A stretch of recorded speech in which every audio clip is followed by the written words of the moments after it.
The session is about to start. Please take your seats. الجلسة على وشك أن تبدأ. يرجى الجلوس في مقاعدكم.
Hi, good afternoon.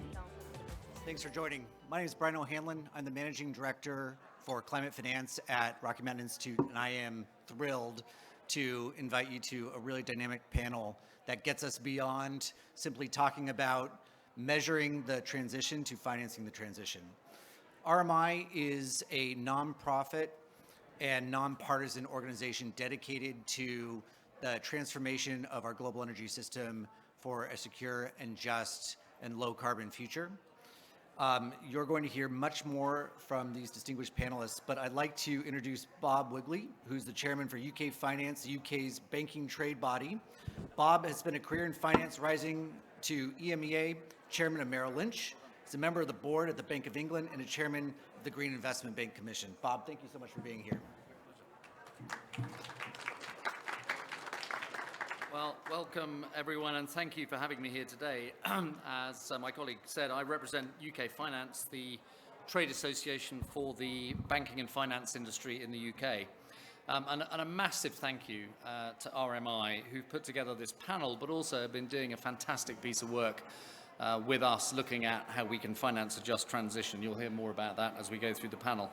I'm really delighted to be here at COP, and I remember when I was chairman of Merrill Lynch in the early 2000s, starting the first sustainable finance strategy team, and then later was asked by George Osborne, the UK Chancellor, to chair the Green Investment Bank Commission, so can claim to have actually created the world's first renewables bank.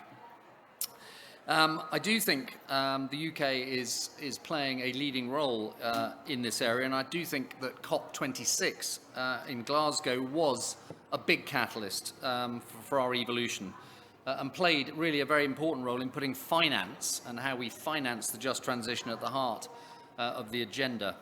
And since then, the pace of change has picked up a lot. The scale of the issue and the urgency that is required, I think, is now firmly understood by our whole sector. And that means that we're no longer shying away from the difficult conversations of how we're going to pay for the transition in highly emitting sectors, and how are we going to produce a credible path for reduced emissions facilitated by transition plans. And of course, we are pushing the UK government very hard on the sector-specific transition plans, which we think are so important to really putting some meat on the bones of this discussion. And if we are to address this side of the net zero transition, this conversation is going to require our industry to align behind common definitions and concepts. And obviously jurisdictions around the world are starting to look at how they can do that, including through green taxonomies. But we as an industry can't wait. We haven't got time to wait for the perfect solution to be crafted before engaging in this most necessary of discussions.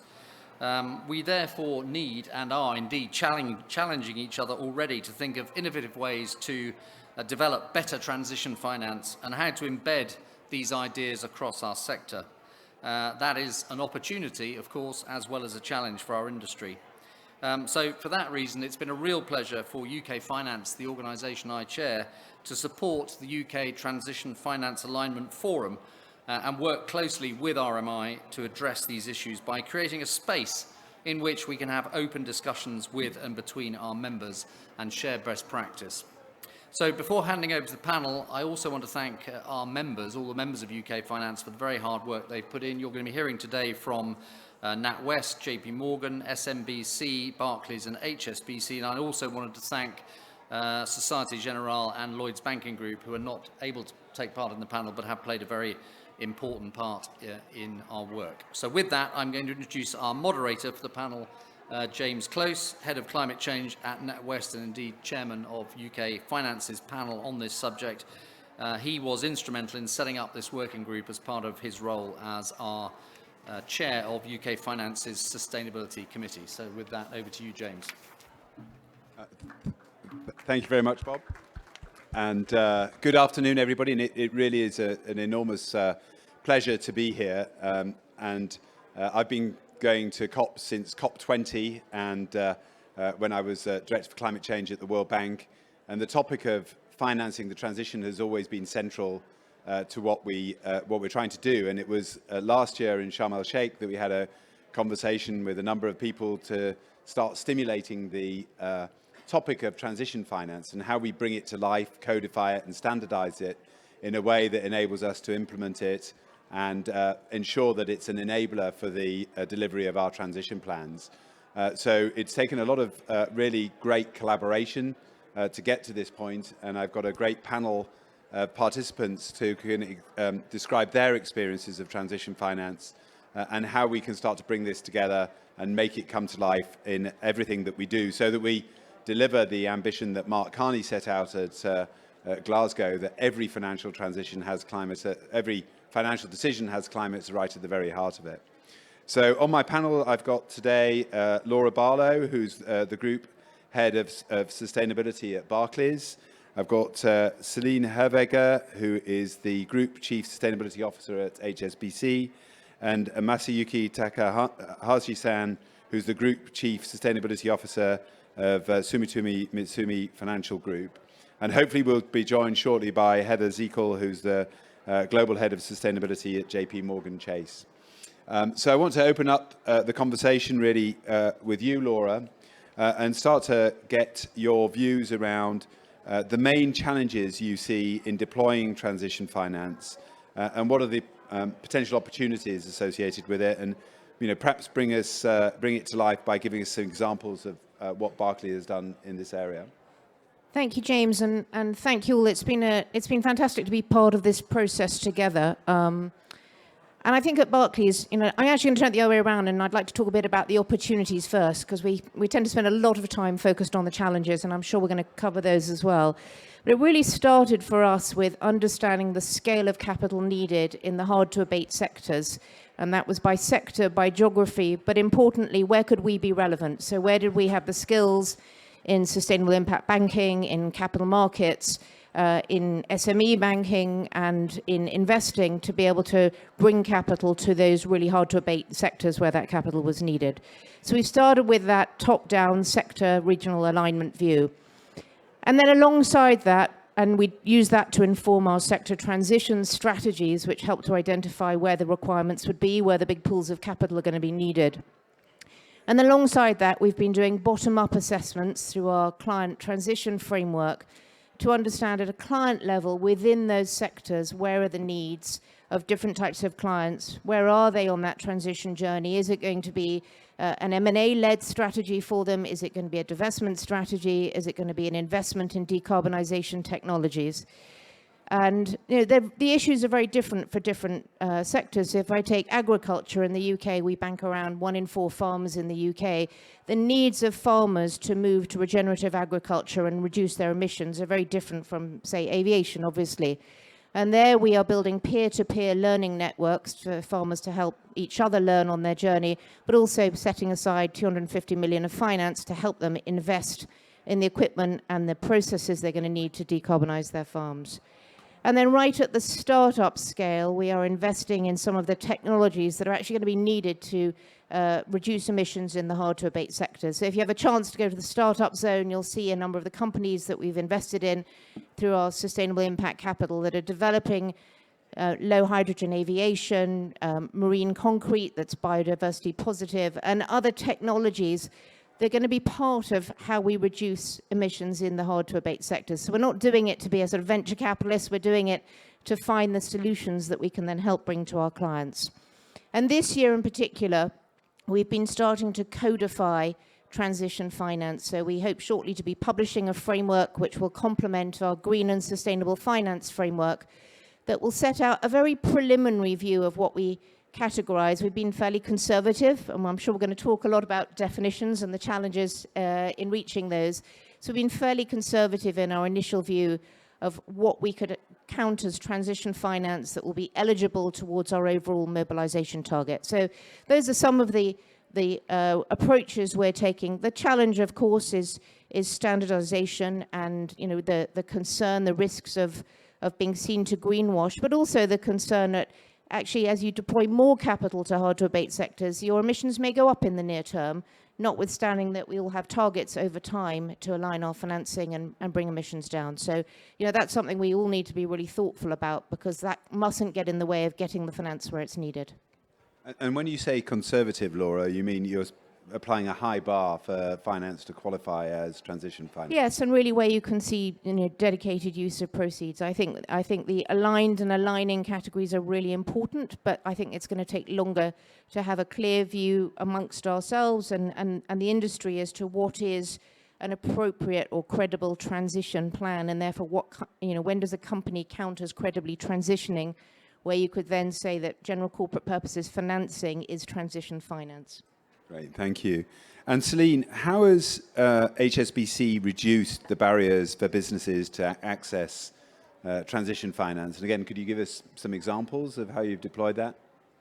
So I might start actually a bit more high level, if I may. First of all, lovely to be here with everyone. I think a starting point, and because there's a lot of focus on labeling, right? What do you label as green? What do you label as transition, which is transitioning from brown to green, and it's somewhere in the middle. But actually at the highest level, everything we provide needs to be transition finance. And that kind of, Laura, you were kind of getting there in what you were saying, because basically the way we need to work is that across industries, especially in the most carbon intensive industries, we need to be working with our customers on their transition plans, pushing them in terms of ambition on transition plans, in terms of solution, in terms of speed, in terms of technologies, and then finding the financing and investment solutions sometimes to support them with that, right? So I think that's the starting point, is that we do two things at once. Yes, we do have these, each of us have these targets around green transition, sustainable finance that need to qualify. There's a handbook we have, and we can talk a bit about some of the standards and whether they're good enough, especially around the KPI linked ones, because that's a key area for greenwashing. But I think the fundamental is to get right the fact that all the financing, all the corporate level financing we provide through customer relationships ultimately needs to be transition finance, right? And so in terms of doing that, we've all set these things called our financed emissions targets for the hard to abate sectors, right? So they'll be aligned onto for us, the IEA NZE, net zero economy 1.5 scenario, and then we have to work towards that in terms of portfolio alignment. We make decisions on our portfolio. I think probably for all of us, they're intensity-based targets for the hard-to-abate sectors, and that's because those are the sectors that require finance in order to change their technology and infrastructure bases to decarbonize, right? So it doesn't make sense setting an absolute 2030 target for those sectors because of the volume of finance. It's 150 trillion across sectors in the next 3 decades, of which 60% needs to go to the emerging world. Then when you think about the hard to abate sectors, you say, okay, where is the heart of lots of those sectors? Where are they geographically? And HSBC especially, a lot of the heart of our hard-to-abate industry actually sits in conglomerates in Asia, right? And they have quite a different structure. And so we also have to, as we think about those specific targets as well, we also have to think about how we engage with those clients around the time frame. What does credibility look like in different regions? When you think about a hard-to-abate sector, some of it is about electricity access. So they'll be accessing a grid at a very different place than a German heavy industry client will be accessing the grid. And then there's also the kind of solutions that they need to finance.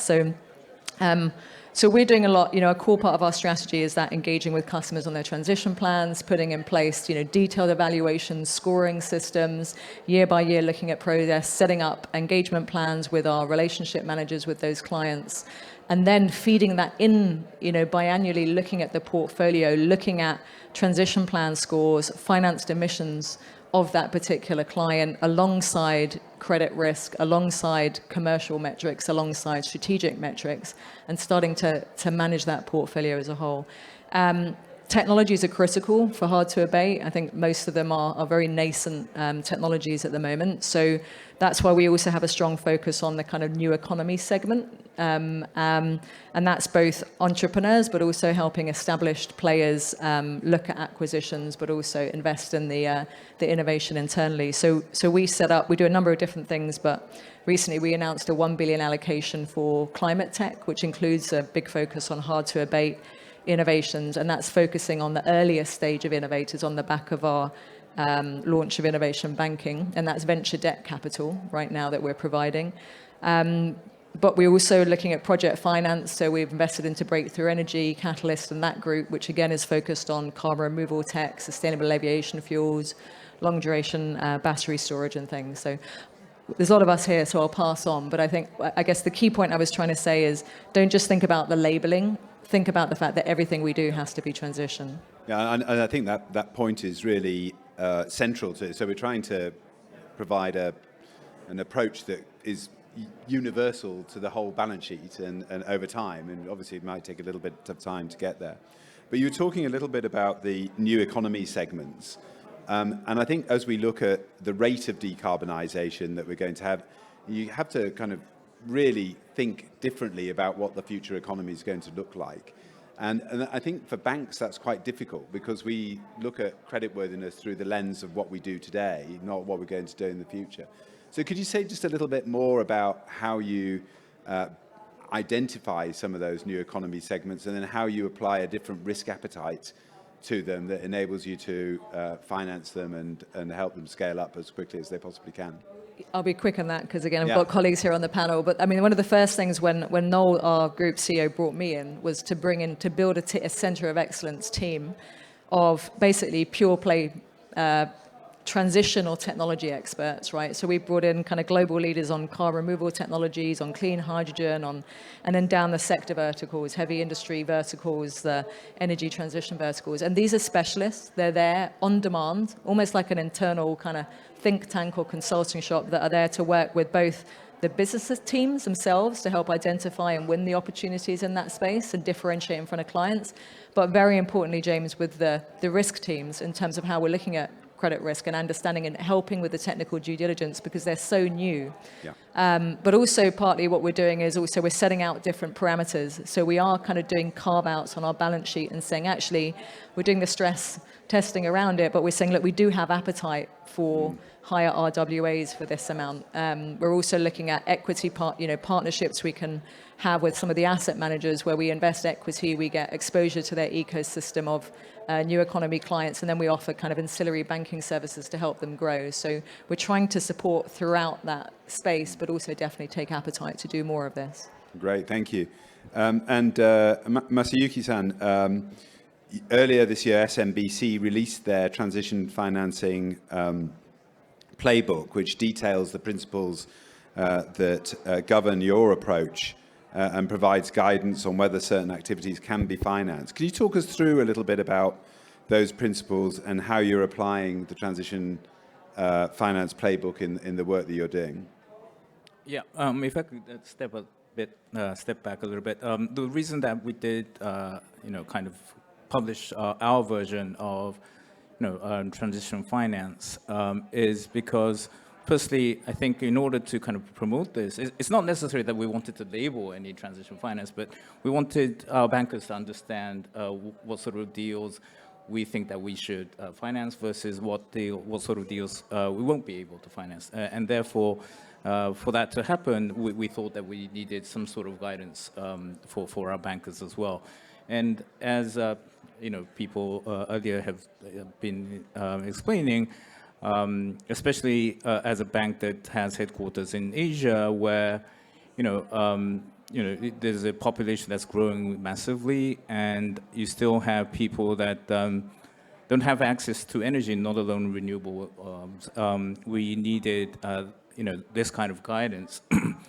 And so what we did, I think, again, we do think that in the short run, our finance emissions might go up because we wanted to provide financing to the hard-to-abate sectors, which at this moment are heavily, for instance, dependent on fossil fuels. But you needed some kind of guidance so that we can explain to our stakeholders that actually our finance emissions might go up, but because these are the reasons, namely because we're providing transition finance, our finance emissions might go up. But for us to be able to explain that, we thought that we needed some kind of guidance. So that's how that happened.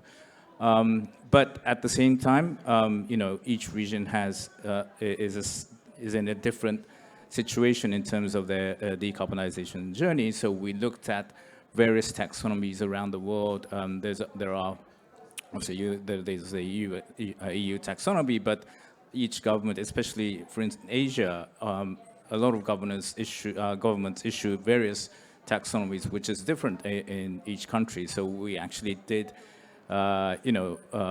with some help from outsiders, look at various countries' taxonomies and incorporated that into our transition finance guideline. And what actually did happen was that because we had this guideline, it was now easier for our bankers to actually talk to our clients and say, well, you need to do this, or we can finance this, but it might be difficult to finance, for instance, this part. Then can you change this part of your strategy? So that kind of conversation, engagement is happening much more smoothly with this kind of guidance. And that I think that was not necessarily what we expected, but I think that was a very good outcome of issuing this guidance.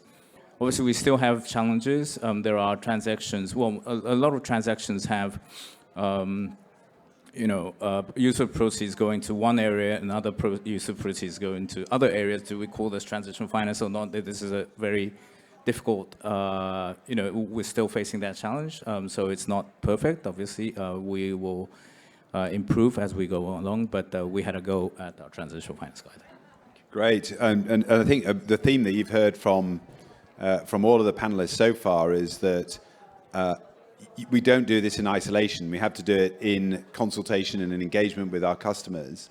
And I think that that dialogue and that sort of set of incentives and a framework that helps the customers understand what it means to align with our ambitions as banks is really central to the approach here. And I just wonder, at SMFC, as you've gone through that and started to use the playbook, has that affected your pricing and the way in which you've incentivized customers to do things differently as a result of, green loan discounts and things like that? Or is it too early to deploy that sort of approach? Yeah, I think we're still discussing internally on that point. But I think that's one option that we might want to think about, but still not done that yet at this moment. Great, thank you very much indeed. And Heather, to you next. From your perspective and from JP Morgan's perspective, why is the investment rather than divestment in high emitting sectors so important for your approach to the net zero transition and fulfilling the commitments you've made? Right. Well, the great thing about being the last speaker on a panel with very impressive sustainability leaders is that you can pull on a lot of the key themes that each of the panelists has mentioned. I mean, I think for starters, we all think about the fact that the window for action is short. But what we need to think about, and what we at JP Morgan Chase focus on, is the fact that we need to balance the climate imperative with the need to address energy affordability and reliability. And in that broader process of thinking through the transition, one of the themes that Celine mentioned, which I think is spot on, is that you also need to meet clients where they are. And depending on where in the world you're located, things are very different, and that picture looks very different regionally. I have looked at every single analysis and seen that fossil energy is going to continue to be part of our energy mix, and obviously that's going to be decreasing over time. But we also know that we need to find and identify scalable, bankable solutions to decarbonize the hard-to-abate sectors. And so it's really about working with our clients to help do that, to help, as again, as Celine said, identify, what are we looking for in terms of best practices from our clients? How do we work with our clients to think through that energy transition? What's going to be workable? And then, I think just starting from a place that even as you think about the different industries, everybody's going to be on a very different kind of journey. So whether you're, electric vehicles, whether you're, hydrogen infrastructure or carbon capture and sequestration, the needs of those clients are going to be very, very different as we're thinking through decarbonization. But again, from JP Morgan's perspective, I mean, I think we view the business opportunity as equal to the challenge of tackling climate change. And we also view that, whether you are a large incumbent energy company or a small scale startup, we're going to need everybody to be part of the solution, and that's what we're focused on. Great, thank you very much indeed. And in that approach, what's I think interesting, certainly the three of us have made commitments on different forms of financing. We call it different things. I think we call it climate and sustainable finance and funding. I think you've called it transition finance. And when we engage with our shareholders, it's difficult, and NGOs as well, actually. And in fact, the Share Action have done quite a lot of work to try and probe into the precise meaning of some of these things. How are you going to sort of build that codification of transition finance and the way in which you describe it and align it with what you're doing and targets that you might set at some point in the future? Yeah. So I think we actually just released our climate report for 2023, and embedded in that is very, clear and transparently stated our goals for 2030 and ultimately to 2050.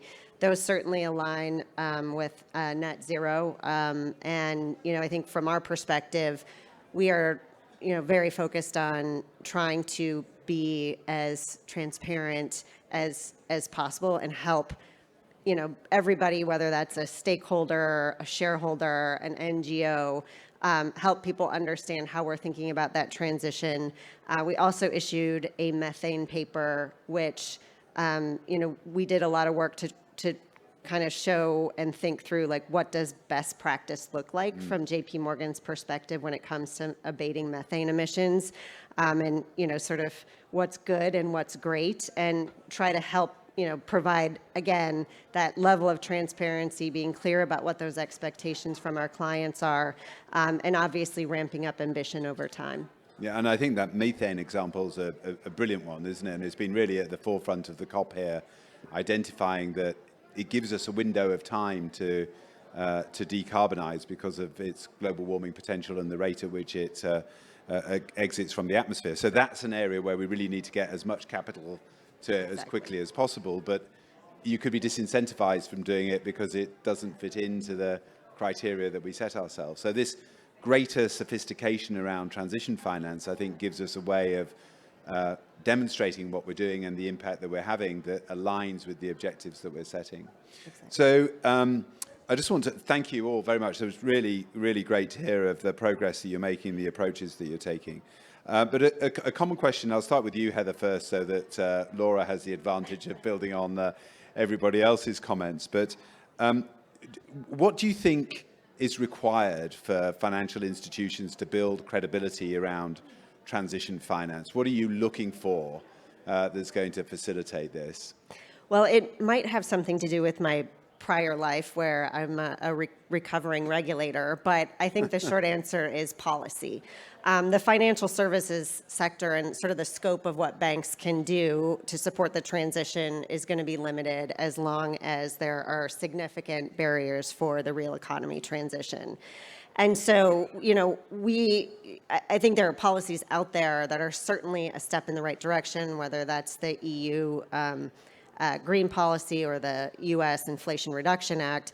But, you know, we need additional, we are going to do our part, but we are also not going to solve that challenge alone. So the more we are leaning in, talking about the need for long-term policies, long-term prices on carbon, that's going to continue to be an important part of what we believe, and I think ultimately an important part of what's needed for us to get to those greater and deeper decarbonization targets. Yeah, and I think there's a really nice virtuous circle here, isn't there, which you show the policymaker that the finance is available. That gives them confidence then to put the policies in place, and also really locks them into long-term policies as the finance starts to flow alongside it. So we can be both a policy taker, but also a policy shaper in the way in which we approach it. Yeah. So Masayuki-san, same question to you. What do you think's needed here to really make this transition finance framework come to life? Yeah, so I kind of agree with the point about policy. Again, we did create our transition finance guideline playbook. But, you know, there are countries that don't have a kind of roadmap or pathways towards net zero, especially when we talk about sectoral pathways. There are, you know, industries where governments have a detailed pathway, but there are sectors that don't, that doesn't exist. So we are struggling with that point, but if we have some kind of guidance from policy, it will make our lives much easier and, you know, provide us confidence to, you know, provide transition finance if we have that guidance. And so that's one point. Secondly, I think public, you know, blended finance is another point that I think we should, hopefully we could share more risk with the public sector as well. Yeah, great, thank you. And just on the policy side, talk a little bit about what's coming out of COP28 at the sort of global policy and how that might relate to the national policy and how that dynamic might work. Yeah, I think if the message comes out that it's important for each government to kind of have this guidelines, but personally, I don't think it's a good idea to have a single global kind of policy because, again, there's differences in regions and the journey is completely different in each country. So, but as a global message, if, you know, for instance, COP28 can kind of push each government to have these kind of roadmaps or taxonomies, I think that would be a great outcome. Yeah. And Celine, what are you looking for? So I'll start with the regulators, and I'll go back to your question on how to build trust around what we're actually doing in the transition finance. I think from the regulator perspective, I think the taxonomy, you know, like actually having a clear, ideally they all come together and it's not a big patchwork quilt and we have to report differently on transition finance in each taxonomy, which is potentially where it's going. But, you know, we all want to have a common way of reporting this. So it's not that, you know, Barclays reports differently from HSBC, from JP Morgan. We ideally want a single way, the same way we have a single way to measure greenhouse gas emissions under the greenhouse gas protocol, right? Yeah. So, so that really is needed, and I think there's some areas in particular that are grey that are probably most, you know, at risk from greenwashing. So, for example, the sustainability-linked bonds, sustainability-linked loans. We need kind of a bit stronger set of guidelines around that. When you're coming up with KPIs to define something as transition in a higher emitting sector, whether it's energy or heavy industry, we need the right level of KPIs that the community thinks is acceptable, right? And again, having a standard guidance rather than each of us making our own decision on that would be very, very helpful. But again, then you have to bring in just transition. So what's an acceptable, you know, decarbonization profile in an emerging economy versus an advanced economy? It might not necessarily be the same pace, the same starting point. For sure, it won't be.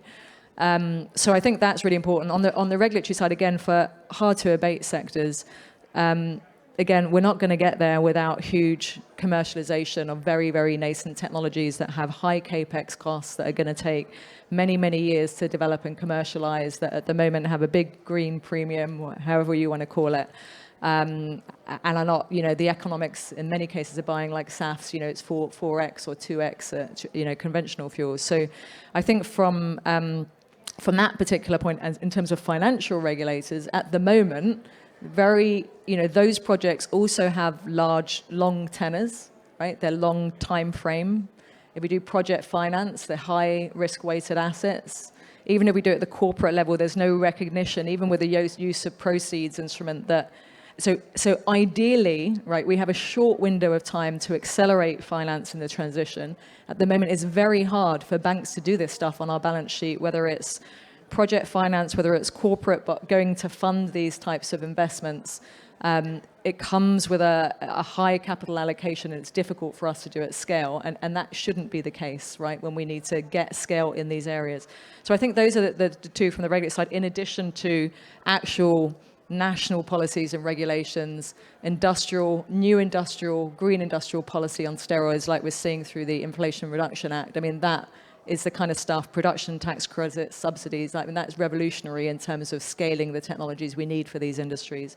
And then I think just in terms of building trust on our side, that comes, one will be having a taxonomy, but I think more importantly is, again, decarbonizing the actual whole portfolio of clients.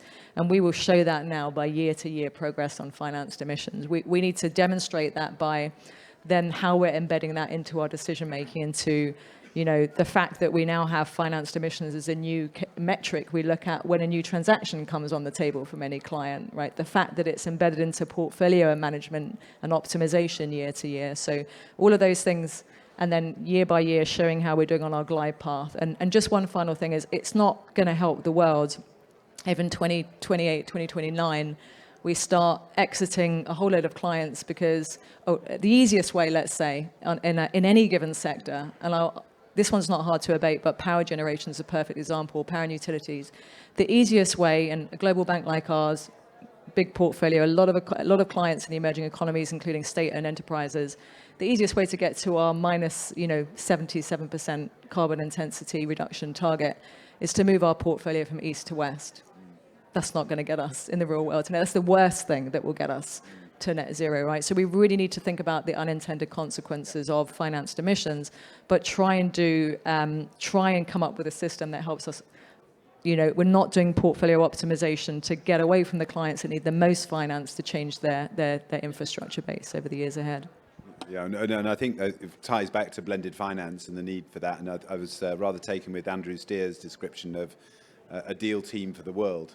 And you start to think about what kind of capital each of the players can bring to the party, and use the power of structuring to enable us to get the financing away as cost effectively as possible to accelerate the transition as much as we can. But Laura, final word to you on this. That's a hard group of things to build on. Sometimes there are disadvantages of being at the end, but I would certainly echo that. Sectoral pathways, policies that support them and are appropriate at a regional level, targeted intervention or support in building the technologies that are needed for hard to abate sector. The UK had a fantastic track record in offshore wind with contracts for difference. There isn't an unlimited amount of government support available, but really targeting it at where those can then bring down the unit cost of these technologies much, much more rapidly than will happen if you rely on the demand signals in the short term.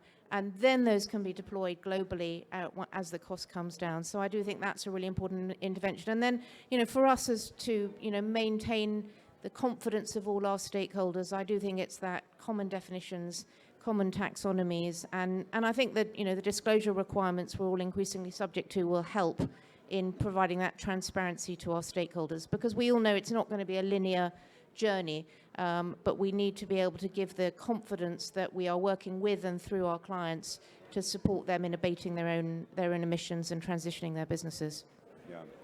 Well, look, thank you all very much. Thank you to the panel. Superb interventions and comments there, I think, and really thoughtful around the need for transition finance, the way transition finance works with our customers and the way it shifts the dialogue with them, but also the link back to policy and the virtuous circle that we can create through policy here. I think this is just a fantastic example of pre-competitive collaboration, and a huge thanks to all your team members who've been involved in this forum. It's been a real privilege to chair it, because we've had a breadth of views but a fantastic dialogue, and that's been wonderfully facilitated by RMI, who brought some extraordinary expertise to this, but also a really lovely style that has enabled us to break down barriers, both intellectual and practical, in a way that I think has created a tremendous repository of information, which I'll talk about in a moment. And of course, also many thanks to UK Finance, who've given us the space to do this, and also brought Ian and Agat, who both have been wonderful parts of the Secretariat to drive much of what we've done. There will be some more materials coming from RMI. The RMI is a brilliant resource for this. Their website has got some fantastic material and a great blog, and I think there's a resource hub coming next year, and I think there may well be an email address somewhere there if you want to get in touch. But I think the final word goes to John Craze, who's the CEO of RMI, and many thanks to you, and thank you, all of you in the audience, for engaging in this discussion. Brilliant. Thank you, James. Thank you to all of our panelists here. Thanks, Bill, for opening us up. Fantastic. I think what I took away from really a brilliant discussion here was all finance is transition finance, right? When we think about it, from venture to project-based to corporate to infrastructure, all of this needs to be part of our packages here. When we think about globalization, we can't allow for leakage, and we need to move through the heavy transition or the hard-to-abate sectors. We may invest in things like oil and gas. Our emissions may go up in the near term in our portfolios, and we need to have the ability to measure that. Kind of when I think about how this needs to happen, it's all with communities, right? It's with the community of banks that we have here. It's with the community of NGOs that we have to support that transition. It's with the community of governments that we need to help put in place the regulation. We need to codify the language, set the targets, create transparent tracking and reporting, the KPIs, in essence, the sectoral pathways that we all can sign up to and follow in order to get through to that point where we have a deal team for the world, right? That is working and moving and helping us reposition all of our assets for sustainability. And that is something that is of utmost importance to us at this critical moment. I will say it's difficult. We heard it's difficult, but it's also soluble, right? And for all of us, we should leave with a recognition of something that we call applied hope, right, at RMI, which is that it's not enough for us all just to be passively hopeful. We need to will into existence that world that we so desperately want and need. And in the process, we actually make a world worth being hopeful for in the first place. And this effort kind of showcases how exactly finance can come to the table and unlock the trillions that are required to deliver that world. Thanks so much for joining us here today.